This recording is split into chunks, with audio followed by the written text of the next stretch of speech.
On va tout de suite crever l'abcès et écouter d'ailleurs à votre micro Igor Tudor, puisque la question lui a été posée par vous-même, je crois, et à Valentin Rongier aussi, le capitaine, en conférence de presse tout à l'heure, et à la question de Gerson, ses velléités de départ, cette envie de départ, parce qu'il estime qu'il ne joue pas assez. C'est un peu brutal tout de même. Voilà ce qu'a répondu l'entraîneur croate de l'OM. C'est la partie la plus difficile de mon métier en tant que coach.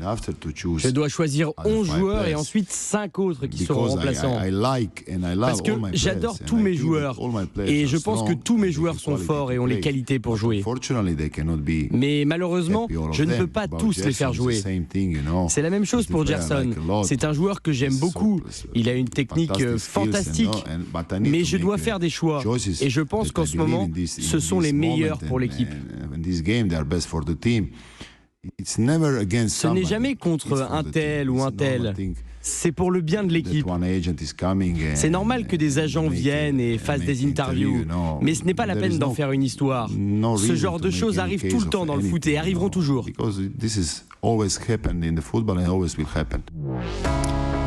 Igor Tudor au micro de Jean-François Pérez en conférence de presse. Quand on écoute Tudor et quand on le voit en même temps, j'ai l'impression d'être dans un film d'action. C'est-à-dire que la voix en impose, le physique aussi. Et il y avait attention. le regard qu'elle est avec. J'en suis sûr. Si je peux préciser une chose encore là-dessus, sur cette conférence de presse tout à l'heure, il y a un de nos confrères qui a tenté une relance sur le sujet Gerson, œil noir de Tudor, qui a dit « J'ai déjà répondu à cette question ». Il s'est levé, il est parti. Voilà. A mistake? What mistake? I have a mistake. Et voilà. Pas de mistake. Non. Alors, c'est très intéressant d'en discuter avec nos experts. Vous restez avec nous, Jean-François Pérez, avec Jackie Bonnevet, Dominique Grimaud, Yvan Lemay et Nicolas Toriol. Jackie, d'abord. Je trouve que Gerson, il pousse le bouchon un peu loin, tout de même, en mettant comme ça. En jetant un pavé dans la mare. Surtout son père. Avant un match. Surtout son père. Oui, je trouve que c'est maladroit, malvenu, à la limite indécent. Il faut savoir que Gerson, c'est sa 2e saison. Il a un contrat jusqu'en 2026. J'ai pris les statistiques. Sur 12 matchs de championnat, il a fait 8 titulaires. Il a fait 3 matchs de Ligue des Champions. Il est toujours au moins sur le banc. Je ne comprends pas tellement. Ça veut dire qu'à ce moment-là, lui n'a pas le droit d'être en concurrence. Il y a énormément de matchs pour l'Olympique de Marseille. Il fait partie des joueurs qui ont beaucoup joué en début de saison. C'est vrai qu'avec Sampaoli, il jouait encore peut-être tout le temps, même à des postes totalement différents. Mais là, je crois qu'il y a énormément de matchs. Il y a la concurrence qui intervient. Il est en concurrence aussi avec Harit, qui est actuellement très bon, avec Guendouzi. Je crois que c'est simplement accepter la concurrence du moment. Et ça a été, à mon avis, très bien expliqué par l'entraîneur Tudor. Ce qui est un petit peu dommage, c'est que ça met dans l'ambiance de l'équipe, ça met quelque part en difficulté l'entraîneur qui n'a pas besoin de ça. Alors je dirais que c'est peut-être aussi dû à la prochaine sélection, l'équipe du Brésil, qui a lieu le 7 novembre. Est-ce que c'est un peu de pression? Parce qu'il espère y être. Il espère, il rêve d'y aller. Alors ça, je ne suis pas là dans les secrets pour savoir, mais je trouve que c'est malvenu et c'est irrespectueux de l'entraîneur, de ses coéquipiers et je suis tenté de dire aussi du président. Surtout quand un joueur joue aussi souvent qu'il a pu le faire dès le début de saison. Est-ce que ça cache quelque chose, Yvan Lemay, dans le travail déjà de l'agent aussi? Le père est aussi l'agent de Gerson. Oui, il s'est occupé de son fils pour tous les transferts, à la Roma, à la Fiorentina, au Brésil, et il est omniprésent. Il a vraiment jeté une pierre dans la mare avec cette interview, parce que comme dit Jackie, à l'inverse d'un Payet qui pourrait dire « je ne joue jamais », ou très peu, vraiment très très peu, il a du temps de jeu. Alors il y a cette sélection brésilienne, c'est clair, qui doit le hanter et se dire si je rate un match, 2 matchs, peut-être le sélectionneur va pas me prendre. Mais moi je pense qu'il y a une idée de départ derrière. Je pense que le père il fait pas cette déclaration dans le journal pour rien. S'il a un problème avec le temps de jeu, il va dans le bureau de Longoria, dans le bureau de Ribalta, il va parler. Je pense qu'ils ont un club et je pense qu'ils ont la volonté de faire autre chose au mois de janvier. Pour quelle raison, je sais pas, parce que l'année dernière il était complètement titulaire et il n'y a pas de raison qu'il le redevienne pas. Après, il n'a pas la considération de cette année avec Tudor comme il l'avait avec Sampaoli. La problématique des coachs, c'est toujours la même. Où tu arrives et tu dis quels sont mes meilleurs joueurs. Il y a Payet, il y a Gerson, et tu te débrouilles pour trouver un schéma qui tient la route pour faire jouer tes meilleurs joueurs. Ou tu arrives et tu dis je joue comme ça et je m'en fous de qui sont les meilleurs joueurs et je dois trouver les meilleurs joueurs pour mon schéma. Et je pense que Tudor a ce raisonnement-là, le dernier. C'est pas le raisonnement les meilleurs joueurs du moment, on est bien d'accord. Les meilleurs joueurs du moment et les meilleurs joueurs tout court pour aller un peu plus loin que juste Gerson qui n'a pas joué 2 matchs, on est d'accord. Mais je veux dire, ça a été le même cas pour un Milik. Milik, il n'a pas utilisé il rentre pas dans son schéma, il rentre pas dans son schéma de jeu. Très bien. Et Milik n'a pas beaucoup râlé, hein, à la différence de Gerson. Parce qu'il était très content d'aller à la Juventus. Oui. Je pense après, aussi. Mais quand il n'était pas titulaire, on en faisait des débats très souvent. Il s'est pas exprimé, mais c'est une autre culture. Le Polonais a une autre culture que le Brésilien dans sa manière de s'exprimer, la communication, etc. Mais c'est vrai que c'est un peu choquant de voir la position qu'a prise le père et agent, donc pour une histoire de peu de matchs joués au final ratés, quoi. Et puis à 2 jours d'un match important, c'était hier, donc oui, à 2 jours d'un match important, Nicolas Tauriol, il se tire presque une balle dans le pied parce qu'il joue pas l'équipe là du tout, il joue pas collectif, le père mais le fils aussi. Le père a parlé officiellement. Il y a 2 semaines, on a eu la même discussion avec Kylian Mbappé. Il n'y avait pas eu de discussion, il n'y avait pas eu d'interview officielle, mais les informations remontaient sur ses volontés de départ. Bon. On est encore là dans une zone, c'est vrai, où normalement il ne devrait pas y avoir ce genre de sortie publique, puisqu'il y a une qualification en Ligue des Champions à jouer pour Marseille.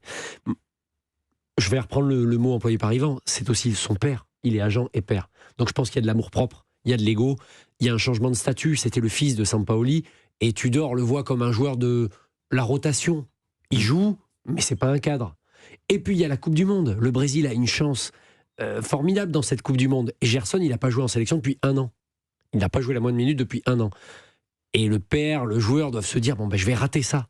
Alors, moi j'y vois un peu d'humain. C'est mal fait, c'est pas le bon moment, mais peut-être que l'ego l'a emporté.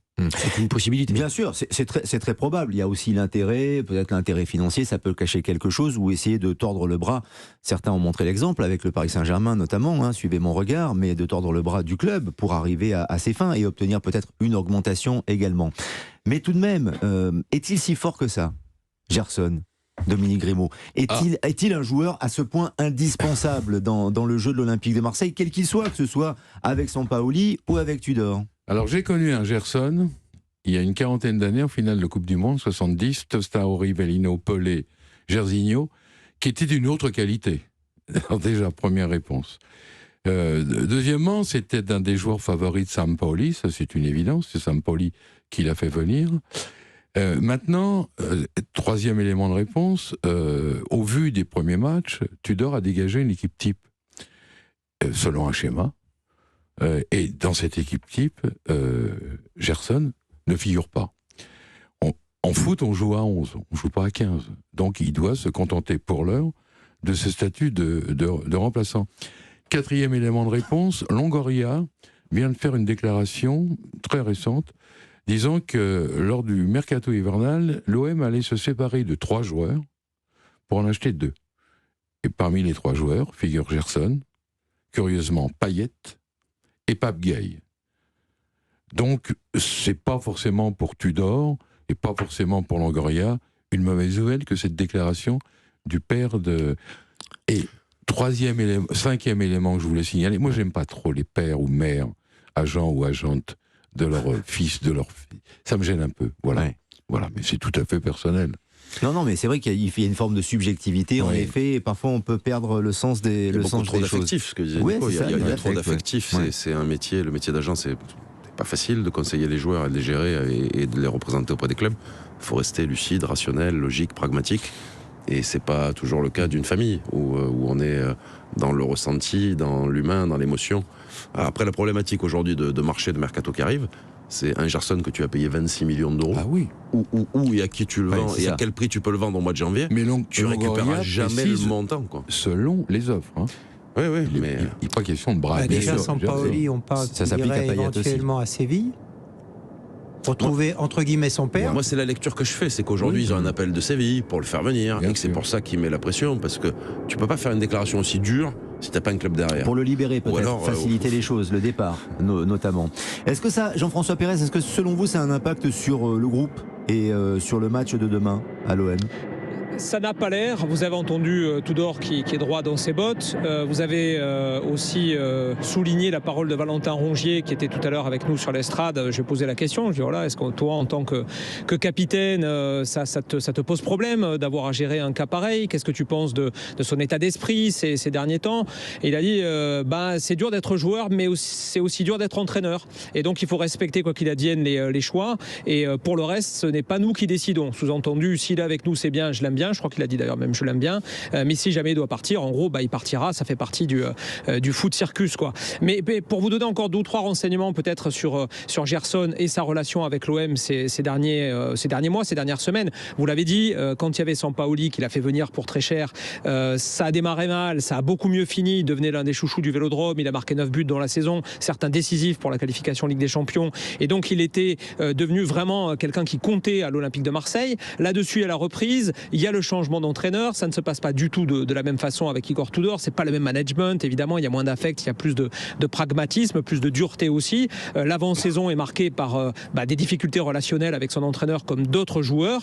Et puis, en début de saison, les stats ne sont pas bonnes. Même quand il est titulaire, ça traîne un peu. Il n'a mis que 2 buts depuis le début de la saison. Et puis surtout, je ne sais pas si vous vous souvenez, il y avait eu un match de Ligue des Champions, d'ailleurs raté contre Francfort il y a quelques semaines au Stade Vélodrome. Il avait été remplacé, il avait été titulaire ce soir-là, et remplacé, et il avait mis un temps incroyable à sortir du terrain alors que l'OM était dans le dur et avait besoin justement d'aller vite pour faire les remplacements. Ça avait été très mal perçu en interne par les dirigeants et par l'entraîneur, évidemment. Depuis, le bruit un petit peu qui nous remonte, c'est que Gerson a un peu tendance à pleurnicher en disant « Ah oui, mais moi, vous comprenez, j'ai une Coupe du Monde, j'ai 4 sélections avec le Brésil, il faut me faire jouer, pourquoi ils ne me font pas jouer ?» Et il s'est mis dans une posture négative qui est en train de le desservir, et la communication, hélas, de son père ne fait que l'empirer. Il n'a pas joué, et voilà, c'est ça, tout simplement. Il n'a pas touché. Pas de Coupe du Monde, et il n'a pas touché non plus. Non. Est-ce que cela renforce l'autorité de Tudor, Jackie Bonnevet, selon vous? Le fait qu'il se soit exprimé en disant très fermement c'est moi qui décide, en gros, et je prends les meilleurs, à mon sens. Il l'a très bien expliqué, le message était limpide. Est-ce que ça renforce vraiment son autorité si besoin était? Il est obligé d'avoir ce message-là parce que surtout, ça peut faire jurisprudence par rapport à une vingtaine de joueurs. Si dès qu'un joueur n'est pas sélectionné, je ne comprends pas d'ailleurs pourquoi le joueur ne demande pas un entretien sans aller pleurer chez le coach, mais simplement d'aller demander, coach, à votre avis, quel doit être mon axe de progression, quel est actuellement ce qu'il me manque. C'est beaucoup plus simple que de s'exprimer dans la presse. Coach, vous auriez apprécié ça de la part d'un joueur? Est-ce que ça vous est arrivé déjà? Bien entendu, chaque entraîneur apprécie qu'un joueur mécontent vienne s'exprimer de vive voix devant l'entraîneur ou le staff technique pour chercher des solutions. Mais ce qu'on déteste quand on est entraîneur, c'est des agents, ça peut arriver, comme là souvent les agents de mauvais niveau ils peuvent le faire, mais les agents de bon niveau le font jamais. Mais on apprécie énormément qu'un joueur vienne s'exprimer, même s'il peut dire des choses dures au coach. Mais le coach reconnaît cette loyauté et ce respect. Les joueurs d'Yvan Lemay ne s'expriment jamais. Et leurs agents non plus.